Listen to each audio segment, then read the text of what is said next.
தலைவ இறங்கட்டுமே, சரிதம் எழுதட்டுமே, மலைகள் ஒதுங்கட்டுமே, உலகம் உணரட்டுமே, அரங்கம் அதிரட்டுமே, சில்லு பறக்கட்டுமே, கரங்கள் வசரட்டுமே, கோவழத்து மதமே.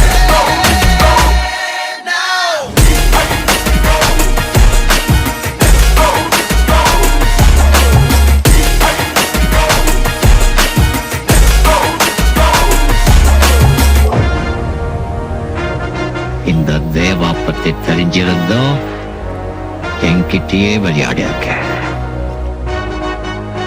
காக்கா, இது பாரு, இந்த கப்பல்ல போட்ட கவர்மெண்ட் போலீஸ் எல்லாம் அவனுடையதான் இருக்கலாம். ஆனா இந்த துணி போட்ட கூலிங்க ஏன் ஆளுங்க.